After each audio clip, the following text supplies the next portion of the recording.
বাংলাদেশের যতগুলো ইসলামী দল রয়েছে, আগে আমরা ওয়াজ করতাম, কিছু কিছু লোক ভূত মারে বলতো, হুজুর আপনারা হুজুররাই তো এক হন নাই, এসব ওয়াজ করে লাভ কি? কথা কন না গা? তবে আলহামদুলিল্লাহ এবার ভালো খবর, বাংলাদেশের যতগুলো ইসলামী দল রয়েছে প্রত্যেকটা ইসলামী দল একতাবদ্ধ হওয়ার ঘোষণা দিয়েছে। বলেন আলহামদুলিল্লাহ। আরো জোরে বলেন আলহামদুলিল্লাহ। চরমোনাই, খেলাফত, জামাত ইসলাম, হেফাজত, যত ইসলামী দল রয়েছে, আমাদের ভেতরে ত্রুটি বিচ্যুতি মত পার্থক্য আকীদাগত থাকতেই পারে, তবে আমাদের এক জায়গায় একমত হতে হবে, অন্তত বাংলাদেশে কোরআন বিজয়ের জন্য আমরা সবাই এক দল। সুতরাং বাংলাদেশের সমস্ত উলামায়ে কেরাম, ইসলামী দলগুলো যদি এই বাংলাদেশে আগামীতে কোরআনকে বিজয় করার জন্য ডাক দেয়, আমরা আলেমদের সঙ্গে একতাবদ্ধভাবে এই কোরআন বিজয়ের পক্ষে কাজ করতে কি রাজি আছি? জোরে বলেন রাজি আছি। আমাদের প্রিয় ভাই আবু সাইদ রংপুরের চত্বরে বন্দুকের কাছে বুক পাতিয়ে দিয়ে চিৎকার করে বলেছিলেন, আমার মনে দারুণ ঝড়, বুক পেতেছি, গুলি কর। এক একে তিনটা গুলি বুকের মধ্যে নিয়ে শাহাদাত বরণ করে বিদায় নিয়ে চলে গেছে। আমরাও যদি বাংলার জমিনে কোরআন বিজয় করতে চাই, ইসলামী আন্দোলন করে কোরআনের শাসন কায়েম করতে চাই, প্রয়োজনে সাহাবীদের মতো, নবী রাসূলের মতো ঘর বাড়ি ছাড়বো, জেলে বন্দী হব, বন্দুকের কাছে বুক পাতিয়ে দেব, ফাঁসির দড়িতে ঝুলবো, তারপরেও বাংলার জমিনে কোরআন বিজয়ের জন্য নিজেদের আজীবন সর্বোচ্চ চেষ্টা করে যাব। এই শপথ নিতে কারা কারা প্রস্তুত আছেন? দুটি হাত আল্লাহকে তুলে দেখান। ইয়া রাসূলুল্লাহ, আপনি ভুল বুঝবেন না, আপনি মনের মধ্যে কোনো কষ্ট নেবেন না। আমার স্বামী দুনিয়ার মধ্য থেকে বিদায় নিয়ে চলে গেছে, এই জন্য কিন্তু আমি কোনো কান্না করি না।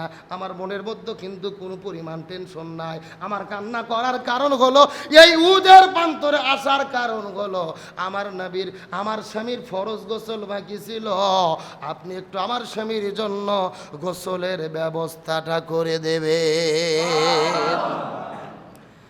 ইয়া রাসূলুল্লাহ, মনের মধ্যে কোনো কষ্ট নেবেন না, আমার স্বামীর ফরজ গোসল বাকি আছে, এই জন্য আপনার কাছে এসেছি, আমার স্বামীর জন্য আপনি একটু গোসলের ব্যবস্থাটা করে দেন।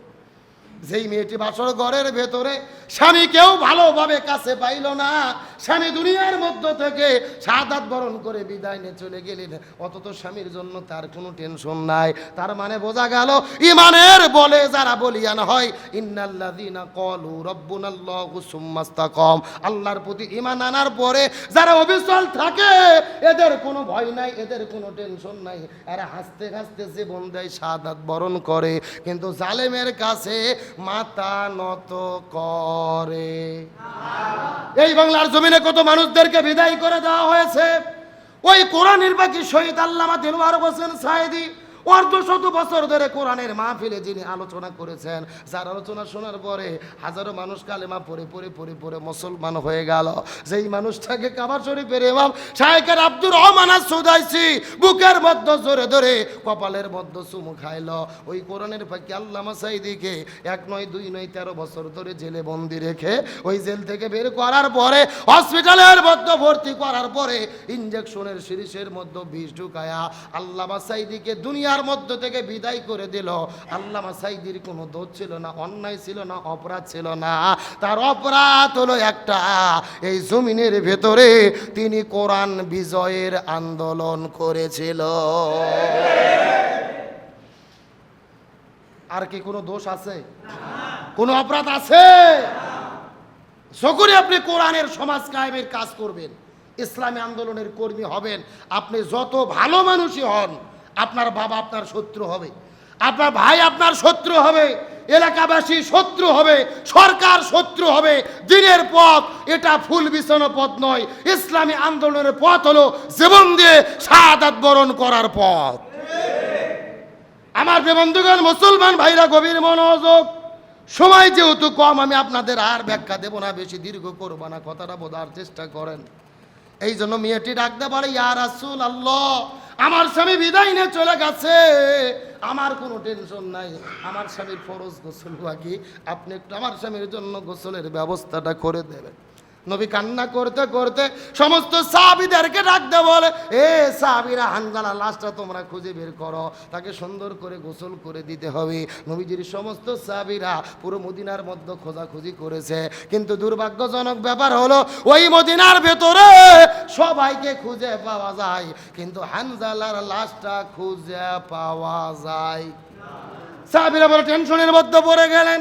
রসুলের কাছে আসার পরে বলে, ইয়া রাসূলুল্লাহ, পুরো মদিনার মধ্যে খোঁজাখুঁজি করলাম, হানজালার লাশটা তো খুঁজে পাওয়া যায় না। নবী আবার দায়িত্ব দিলেন সাহাবীদেরকে, পুরো মদিনার মধ্যে খোঁজো, খেজুর বাগানটা খোঁজো, মরুভূমির মধ্যে খোঁজো। এই কথা বলার পরে সাহাবীরা আবারও চলে গেলেন। এক নয়, দুই নয়, তিনবার খোঁজাখুঁজি করেছে, কিন্তু পুরো মদিনার ভেতরে হানজালার লাশটা খুঁজে পাওয়া যায়। আমার নবী বড় টেনশনের মধ্যে পড়ে গেলেন। নামাজ পড়তে পড়তে নামাজের সিজদায় চলে গেলেন, কান্না করে করে আল্লাহর কাছে দোয়া করে বলেন, আল্লাহ, সাহাবী হানজালার লাশের সন্ধানটা দিয়ে দেন, আমরা একটু তার জন্য ফরজ গোসলের ব্যবস্থা করে দিতে চাই। নবী মনে মনে টেনশন করলেন, ফরজ গোসল বাকি রেখে ও অপবিত্র শরীর নিয়ে উহুদের প্রান্তরে যুদ্ধ করতে এসেছিল, জানি না আল্লাহ তাআলা রাগ করে ফেললো কিনা। নবীজি সিজদার মধ্যে চলে গেছে, আকাশ থেকে ঝরঝর ঝরঝর ঝিরি করে পানি পড়া শুরু করলেন। নবীজির টেনশন আরো বেড়ে গেল, আকাশের মধ্যে মেঘ নেই, কোথায় থেকে বৃষ্টি পড়ে। নবীজি কান্না করে করে আবার যখন সিজদার মধ্যে চলে গেছে আল্লাহর কাছে, আল্লাহর ফেরেশতা জিবরাইল এক চোখের পলকে রাসূলের কাছে আসার পরে বলে, ইয়া রাসূলুল্লাহ, আপনি টেনশন করবেন না, আপনি হলডিল হবেন না, পেরেশানি করবেন না। আপনার সাহাবী হানজালা বাসর ঘরের ভেতরে নতুন বউটাকে রাখার পরে যুদ্ধের ময়দানে জিহাদ করতে চলে এসেছিল। একদিকে ফরজ গোসল বাকি, আর একদিকে 3 ওয়াক্ত ফরজ নামাজ বাকি। আল্লাহ তাআলা হানজালার উপরে এত বেশি রাজি খুশি হয়ে গেছে, আল্লাহ তাআলা জান্নাতের মধ্য থেকে ফেরেশতা পাঠায়া হাউজে কাউসার আর জমজমের পানি দিয়ে ওই সাহাবী হানজালার গোসলের ব্যবস্থাটা করে দিয়েছে। এ মুসলমান ভাইরা, আলোচনার দ্বারা কি বুঝলেন?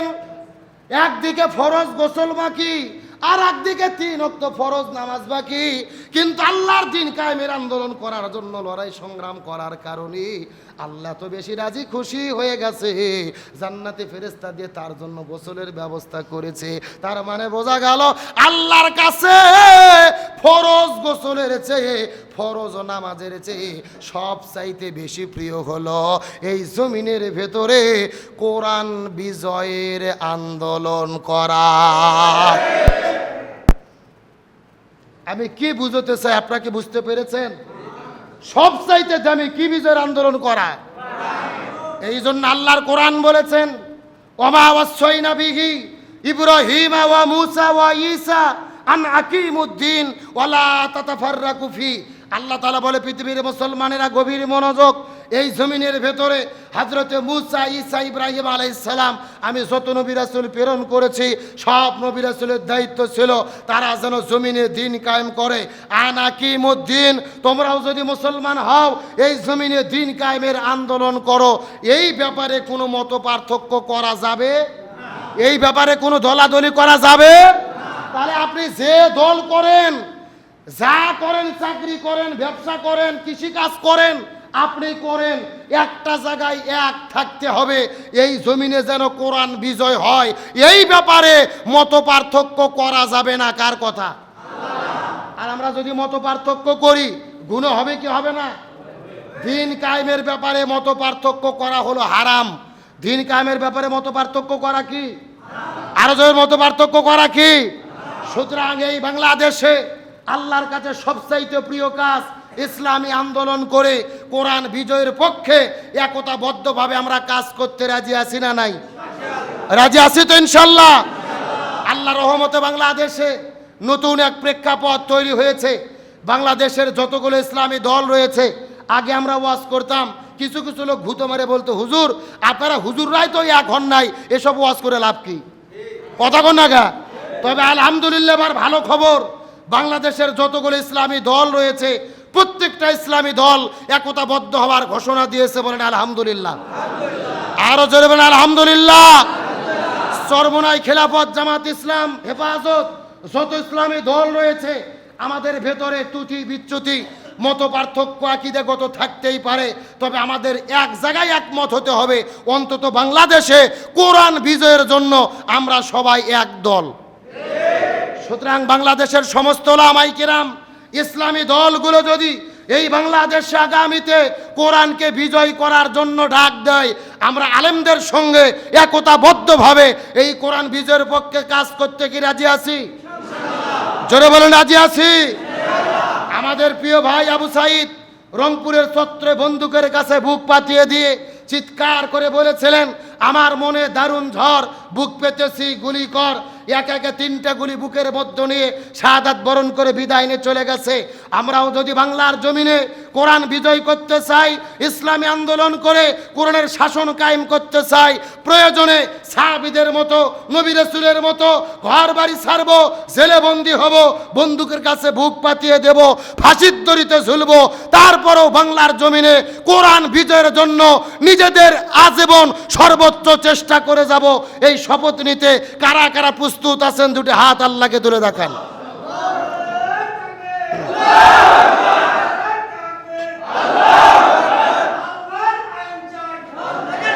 লিল্লাহে তাকবীর। আসেন হাত নামান। এতক্ষণ পর্যন্ত আমি আপনাদের মধ্যে এতটুকুই বুঝাতে চাচ্ছি, শান্তির জন্য কি লাগবে? আর যারা মুসলমান দাবি করে কোরআন বিজয় চাবে না, এরা হলো টাটকা মুনাফিকের গোষ্ঠী। ভালো করে বোঝার চেষ্টা করেন। মুনাফিকের সর্দার হলো আব্দুল্লাহ ইবনে উবাই। কেন মুনাফিকের সর্দার হলো? রসুলের পিছে নামাজ পড়তো, মাথায় টুপি, মুখের মধ্যে দাড়ি, হজ করতে 6 বার। মুনাফিকের সর্দার হওয়ার পেছনে কারণ হলো 2টা। 1 নম্বর নবীর নেতৃত্ব মানেনি, 2 নম্বর জমিনে দ্বীন কায়েমের বিরোধিতা করেছে। তার মানে বোঝা গেল নবীর পিছে নামাজ পড়ে যদিও মুনাফিকের সর্দার হয়, আজকে বাংলাদেশে মুসলমান পরিচয় দিয়ে দ্বীন বিজয়ের বিরোধিতা করবে যারা, মনে করবেন মুনাফিকের খালাতো ভাই তারা। আমরা কি মুনাফিক হতে চাই? সুতরাং আমরা বলতে চাই, স্বাধীনতার 54 বছর পার হয়ে গেছে, এক দল এসেছে আর এক দল চলে গেছে, আমরা শান্তি পাইনি। শান্তি কায়েমের জন্য আমাদের ঘোষণা দিতে হবে, এই জমিনে সব দল দেখা শেষ, আগামীতে আলেমদের নেতৃত্বে কোরআনের বাংলাদেশ। তার কারণ বাবার নীতি, বেটির নীতি, স্বামীর নীতি, বইয়ের নীতি, চাচার নীতি, চাচির নীতি দিয়ে এই জমিনে শান্তি কায়েম হবে না। শান্তির জন্য এই জমিনের ভেতরে কোরআনের নীতি কায়েম করতে হবে। আসুন আল্লাহ তাআলা আমাদের সকলকে এই জমিনের ভেতরে কোরআনের নীতি কায়েমের পক্ষে থেকে কাজ করার মতো তৌফিক দান করুক, বলেন আমিন। দীর্ঘক্ষণ ধরে আলোচনা করেছি, কষ্ট পেয়েছেন? রাগ করেছেন? তাহলে আজকের ওয়াজের মধ্য থেকে এখন আপনাদের কিছু প্রশ্ন করি। আমাদের ধর্মের নাম কি? ইসলাম শব্দের অর্থ কি? সবাই বললেন না। ইসলাম শব্দের অর্থ কি? আত্মসমর্পণ করে ইসলাম যারা পরিপূর্ণভাবে মেনে চলে তাদেরকে কি বলে? মুসলমান। তাদেরকে কি বলে? আর মুসলমান হতে গেলে প্রথমে কি আনতে হয়? ঈমান। প্রথমে কি আনতে হয়? ঈমানের মূল কথা কি? লা ইলাহা ইল্লাল্লাহ মুহাম্মাদুর, লা ইলাহা ইল্লাল্লাহ মুহাম্মাদুর। এখন বলেন, লা ইলাহা ইল্লাল্লাহ শব্দের অর্থ কি? আল্লাহ ছাড়া কারু আইন মানি না। মুহাম্মদ রাসূলুল্লাহ শব্দের অর্থ কি? রসুল ছাড়া কারু আদর্শ, রসুল ছাড়া কারু আদর্শ। বাস এতটুকু আকীদা যদি পরিষ্কার করেন, এই থিমের ওপরে বিশ্বাস নিয়ে যদি আপনি মৃত্যুবরণ করতে পারেন, আশা করা যায় আল্লাহ ঈমানের পথে মৃত্যু দেবে ইনশাআল্লাহ। তাই আসুন আমরা তৌহিদের ভিত্তিতে কালেমার সঠিক ব্যাখ্যার উপরে একতাবদ্ধ হই। আল্লাহ যতদিন বেঁচে রাখে আল্লাহর কোরআনের আইন মেনে চলি, রসুলের আদর্শতে জীবন পরিচালনা করি। আল্লাহ তাআলা আমাদের প্রত্যেককে আল্লাহর কোরআনের আইন এবং রসুলের আদর্শ মতো জীবন পরিচালনার তৌফিক দান করুক, বলেন আমিন।